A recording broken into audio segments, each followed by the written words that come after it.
Ladies and gentlemen, I stand before you today as a representative of the Commonwealth Disabled People's Forum, Executive Director of the Voice of the Youth with Disabilities and a youth leader dedicated to promoting inclusion, awareness, empowerment, and leadership among disabled youth.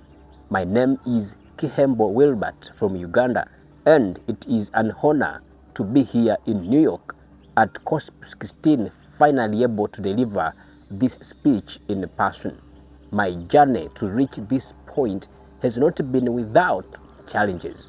As a person with a disability, I have faced numerous obstacles, including the neglect of disability inclusion at the UN's Embassy, Kampala, which initially denied me the opportunity to attend this conference.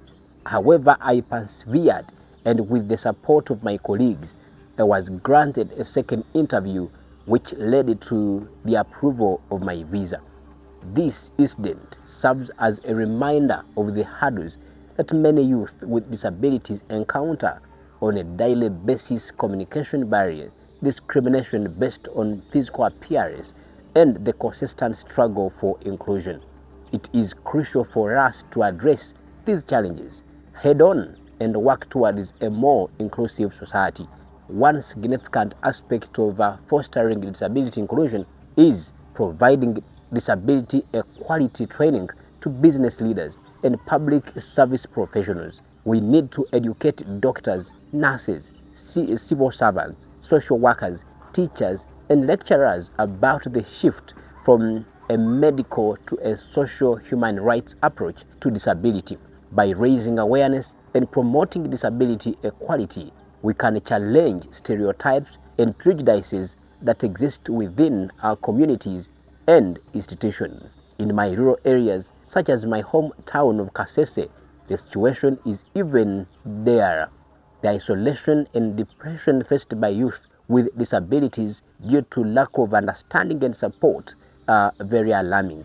It is time for change. Organizations fighting for disability rights must ensure that the voices of disabled youth are also heard. Disabled youth leaders should be trained, empowered, and given the opportunity to take the lead.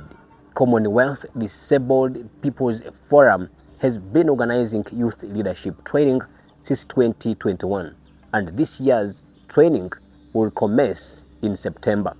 While the current format is online, it is essential to make it more impactful and effective for disabled youth in rural areas with limited or no internet access. In-person training can bring the digital divide and reach those who need it the most. Digital inclusion is another area that must be prioritized. I am a living example of the transformative power of digital skills. Through my live projects I upload on the internet, I have been able to earn a living and contribute to a society. Digital inclusion allows disabled individuals to live more independent lives and reduces social isolation. We must develop strategies to promote digital inclusion for people with impairments. This includes making websites and digital services accessible, providing training and assistance, and ensuring that all digital communications across the Commonwealth and within governments are accessible. Furthermore, creating more free access points to the internet will help bridge the digital divide. I have utilized my digital skills to establish an online radio station called Snow FM, which advocates for disability rights. It serves as a platform to amplify the voices of people with disabilities and promote inclusivity. These initiatives demonstrate the immense potential that digital skills hold for disabled youth.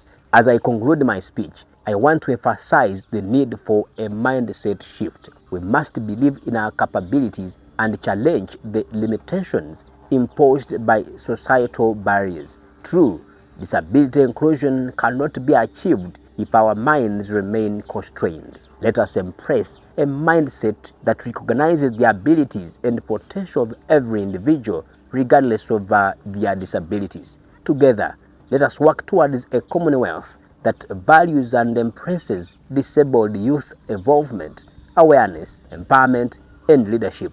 By providing disability equality training, prioritizing digital inclusion, and fostering a mindset of inclusivity, we can create a brighter and more inclusive future for all. Thank you for